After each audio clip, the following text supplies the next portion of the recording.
ಇನ್ನು ರಾಜ್ಯ ಕಾಂಗ್ರೆಸ್ನಲ್ಲಿ ಕುರ್ಚಿ ಕಾದಾಟದ ನಡುವೆ ಸಚಿವ ಮಹದೇವಪ್ಪ ಹೊತ್ತಿಸಿದ್ದಂತ ಬೀದಿ ನಾಯಿ ಹೇಳಿಕೆಯ ಕಿಚ್ಚು ಇನ್ನೂ ತಣ್ಣಗಾಗಿಲ್ಲ.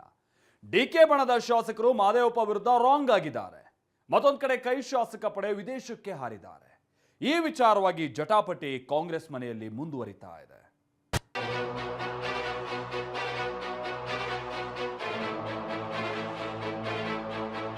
ಪಟ್ಟಕ್ಕಾಗಿ ಡಿಕೆ ಚದುರಂಗದಾಟ ಶುರು ಮಾಡಿಯಾಗಿದೆ.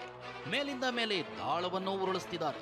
ಹರಿಪ್ರಸಾದ್ ಹೇಳಿದಂತೆ ರೈಲ್ವೆ ಎಂಜಿನ್ ರೀತಿ ಬಂಡೆ ಬಣದ ಸೌಂಡ್ ಕೂಡ ಜೋರಾಗಿದೆ. ಅದ್ಯಾವಾಗ ಸಚಿವ ಮಹದೇವಪ್ಪ ನಾಯಕತ್ವಕ್ಕೂ ಬೀದಿ ನಾಯಿಗಳಿಗೂ ಸಂಬಂಧ ಬೆಸೆದು ಮಾತನಾಡಿದ್ರು ಡಿಕೆ ಬಣ ಕೆರಳಿದೆ. ಡಿಕೆ ಆಪ್ತ ಶಾಸಕ ಕುಣಿಗಲ್ ರಂಗನಾಥ್ ಈ ರೀತಿಯ ಹೇಳಿಕೆ ಮಹದೇವಪ್ಪನಂತವರಿಗೆ ಶೋಭೆ ತರಲ್ಲ ಅಂದಿದ್ದಾರೆ. ಇಲ್ಲಿ ರಾಜಕೀಯ ನಾಯಕತ್ವ ಗಟ್ಟಿಯಾಗಿದೆ. ಹೈಕಮಾಂಡ್ಗೆ ಡೈರೆಕ್ಷನ್ ಕೊಡೋರು ಯಾರು? ನಾನು ನೀವು ಕೊಡೋಕ್ಕಂತ ಅವರು ನಮಗೆ ಕೊಡಬೇಕು. ಬಾಲನೇ ನಾಯಿ ಅಳ್ಳಾಡಿಸ್ತಾರೆ. ನಾಯಿಗೆ ಬಾಲ ಇದ್ರೆ ಶೋಭೆ. ಅವ್ರು ಯಾವ್ಯಾವುದಕ್ಕೆ ಎಲ್ಲೆಲ್ಲಿ ಯಾವ ರೀತಿ ಕಂಪೇರ್ ಮಾಡ್ತಾರೆ ಅನ್ನೋದನ್ನು ನೀವು ಅವ್ರನ್ನೇ ಹೋಗಿ ಕೇಳಬೇಕು. ನಾವೊಬ್ಬ ಹಿರಿಯ ಶಾಸಕನಾಗಿ ಒಬ್ಬ ಕ್ಯಾಬಿನೆಟಲ್ಲಿ ಹಿರಿಯ ಮಂತ್ರಿಗಳಾಗಿದ್ಕೊಂಡು ಕಾಂಗ್ರೆಸ್ಸಿನ ಕಾರ್ಯಕರ್ತರು ಶಾಸಕರು ಅವ್ರ ಕಡೆ ಮುಖ ಮಾಡಿ ನೋಡೋಂಥದ್ರಲ್ಲಿ ಒಳ್ಳೆ ನುಡಿಗಳು ಬರೋಂಥದ್ದನ್ನು ಅಪೇಕ್ಷೆ ಪಡೋಂಥ ಬದುಕು ನಮ್ಮದು. ಈ ರೀತಿಯ ಹೇಳಿಕೆಗಳಿಂದ ಶೋಭೆ ತರಂಥದ್ದಲ್ಲ ಅನ್ನೋದು ಮತ್ತೊಮ್ಮೆ ಒತ್ತು ಕೊಟ್ಟು ಹೇಳ್ತಾ ಇದ್ದೇನೆ ನಾನು.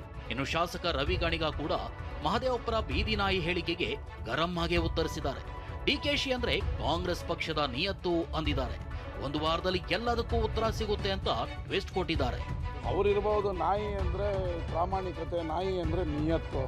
ಅದಕ್ಕೆ ಎಲ್ಲ ಶಾಸಕರು ನಿಯತ್ತು ಅಂತ ಹೇಳಿರ್ಬೋದು. ನಾಯಿ ಅಂದರೆ ನಿಯತ್ತು. ಡಿ ಕೆ ಶಿವಕುಮಾರ್ ಅಂದರೆ ಕಾಂಗ್ರೆಸ್ ಪಕ್ಷದ ನಿಯತ್ತು. ಈ ಕೂಡಲೇ ಹೈಕಮಾಂಡ್ ಅವರು ಮಧ್ಯ ಪ್ರವೇಶಿಸಬೇಕು.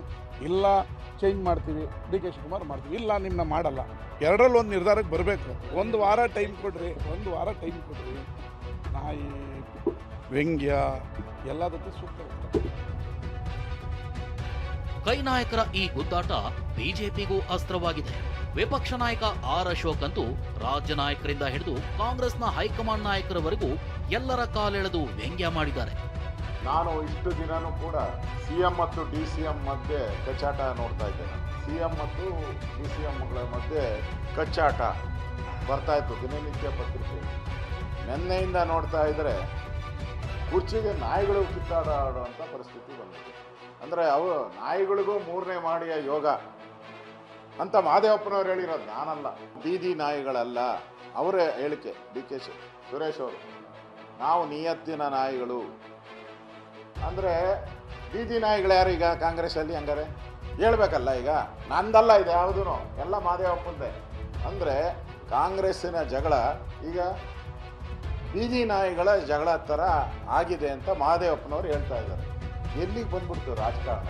ಪವಿತ್ರವಾದಂಥ ವಿಧಾನಸೌಧ ಇವತ್ತು ಕಾಂಗ್ರೆಸ್ ಪಾರ್ಟಿಯಲ್ಲಿ ಇರುವಂಥ ಒಳಜಗಳಕ್ಕೆ ಕಾಂಗ್ರೆಸ್ ಪಾರ್ಟಿ ಎಮ್ ಎಲ್ ಎಗಳನ್ನು ನಾಯಿ ಬಾಲಕ್ಕೆ, ಬೀದಿ ನಾಯಿ, ಆಮೇಲೆ ನಿಯತ್ತಿನ ನಾಯಿ, ಸದ್ಯಕ್ಕೆ ಪುಣ್ಯಕ್ಕೆ ಹುಚ್ಚು ನಾಯಿ ಅಂತ ಹೇಳಿಲ್ಲ. ಗೌರವಾನ್ವಿತ ರಾಹುಲ್ ಗಾಂಧಿ ಅವ್ರಿಗೆ ಪಾಪ ನಾಯಿನ ಕಂಡ್ರೆ ಭಾಳ ಪ್ರೀತಿ. ಅವರು ರೆಗ್ಯುಲರಾಗಿ ಯಾವಾಗ ನಾಯಿನೇ ಇಟ್ಕೊಂಡಿರ್ತಾರೆ, ಅವರು ಬಿಸ್ಕೆಟ್ ಹಾಕ್ತಾನೆ ಇರ್ತಾರೆ ಅವರು. ಇದೆಲ್ಲದರ ಮಧ್ಯೆ ಕಾಂಗ್ರೆಸ್ನಲ್ಲಿ ಫಾರಿನ್ ಟೂರ್ ರಾಜಕೀಯ ಜೋರಾಗೇ ನಡೀತಿದೆ. ಈ ಪ್ರವಾಸ ಕಥನಕ್ಕೆ ಎಂಟ್ರಿ ಕೊಟ್ಟಿರೋ ವಿಪಕ್ಷ ನಾಯಕ ಆರ್ ಅಶೋಕ್ ಟೂರ್ಗೆ ಹೋದವರೆಲ್ಲ ಸಿದ್ದರಾಮಯ್ಯ ಬೆಂಬಲಿಗರು.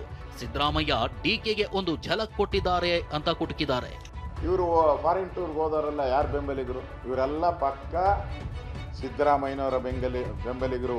ಈಗ ಹೋಗಿರೋ ಪೂರ್ತಿ ಪಕ್ಕ ಸಿದ್ದರಾಮಯ್ಯನವರ ಬೆಂಬಲಿಗರು ಇವರು. ಇದು ಫಸ್ಟ್ ಝಲಕ್ ಅಷ್ಟೇ. ಡಿ ಕೆ ಶಿವಕುಮಾರ್ ಅವರಿಗೆ ಒಂದು ಝಲಕ್ ಕೊಟ್ಟವರು. ಈ ಬಗ್ಗೆ ಮಾತನಾಡಿರೋ ಡಿಕೆ ಬಣದ ಶಾಸಕ ಮಾಗಡಿ ಬಾಲಕೃಷ್ಣ, ಅವ್ರ ಟೀಮೇ ಬೇರೆ, ನಮ್ ಟೀಮೇ ಬೇರೆ, ಅವರೇ 100 ಜನ ಹೋಗಿದಾರ, ಅದಕ್ಕೆಲ್ಲ ತಲೆ ಕೆಡಿಸ್ಕೊಳ್ಳಲ್ಲ ಅಂದ್ರು. ಇನ್ನು ಗಣಿಗ ರವಿ ಕೂಡ ಫಾರಿನ್ ನಲ್ಲಿ ಟೂರ್ ಹೊಡೆದು ಬಂದ್ರೆ ಸಿಎಂ ಚೇಂಜ್ ಮಾಡೋಕ್ಕಾಗಲ್ಲ ಅಂತ ಹೇಳಿದ್ದಾರೆ. ಹೋಲಿ ಬಿಡ್ರಿ, ಮಜಾ ಮಾಡ್ಕೊಂಡ್ಬರ್ಲಿ. ನಾವು ಹೋಯ್ತಲ್ಲಪ್ಪ, ನಮ್ ಕೆಲಸ ಜಾಸ್ತಿ ಅದ, ಕಾಂಟ್ಯಾಕ್ಟ್ ಇಲ್ಲ, ಹೋಯ್ತಲ್ಲ. ಅವ್ರಿಗೂ ಹೋಯ್ತೆ, ಸ್ವಲ್ಪ ಬಿಡು ಮಾಡ್ಕೊಂಡವ್ರೆ. ಅವ್ರವ್ರ ಸ್ನೇಹಿತರು ಕಂಡ್ರಿ, ಲೈಕ್ ಮೈಂಡೆಡ್ಸ್ ಕಾಮನ್ ಫ್ರೆಂಡ್ಸ್ ಎಲ್ಲ ಹೋಗಿದ್ದಾರೆ. ನಮ್ಮನ್ನೇನು ಕರೆದಿಲ್ಲ ಅವರು. ನಮ್ದೇ ಒಂದು ಟೀಮ್ ಬೇರೆ, ಅವ್ರದೇ ಟೀಮ್ ಬೇರೆ. ನಮ್ಮನ್ನೇ ಆಗ್ರಿ ಕರಿಬೇಕು. ಅವ್ರು ಸ್ವಂತ ದುಡ್ಡೆಲ್ಲ ಹೋಗಿ ಏನ್ ಎಲ್ಲರೂ ಕರ್ಕೊಂಡು ಹೋಗ್ತಾರಲ್ರಿ? ಏನ್ 100 ಜನ ಹೋಗ್ರಿ? ಅವ್ರು ಯಾರ ಪಾಪ 15 ಜನ ಹೋಗೋರು ತಲಾಗಿರ್ಲಿ. ಕತ್ತೋಗಿರ್ಲಿ, ಧೈರ್ಯವಾಗಿ ಹೋಗಿರ್ಲಿ. ಫಾರಿನಲ್ಲಿ ಕೂತ್ಕೊಂಡು ಟೂರ್ ಹೊಡೆದ್ಬಿಟ್ಟು ಬಂದಿದ ತಕ್ಷಣ ಯಾರನ್ನೇ ಮುಖ್ಯಮಂತ್ರಿನ ಇಳಿಸೋಕ್ಕಾಗಲ್ಲ, ಇಲ್ಲ ಸರ್ಕಾರನ ಬದಲಾವಣೆ ಮಾಡೋಕ್ಕಾಗಲ್ಲ. ಏನಿದ್ರು Congress high command, D K Shivakumar ಸಾಹೇಬರು, ಸಿದ್ದರಾಮಯ್ಯ ಸಾಹೇಬರಿಗೆ ಆಗಿರುವಂಥ ಮಾತುಕತೆ. ಹೀಗೆ ಕೈಮನೆಯ ಪಟ್ಟದಾಟ ದಿನಕ್ಕೊಂದು ತಿರುವು ಪಡೆದುಕೊಳ್ತಿದೆ. ಹೈಕಮಾಂಡ್ ಕೂಡ ಸೈಲೆಂಟ್ ಆಗಿರೋದು ಗೊಂದಲವನ್ನ ಮತ್ತಷ್ಟು ಹೆಚ್ಚಿಸಿದೆ. ಹರೀಶ್, ಕಿರಣ್ ಹನಿಯಡ್ಕ ಜೊತೆ ಪ್ರಸನ್ನ ಗಾಂವ್ಕರ್, TV9 ಬೆಂಗಳೂರು.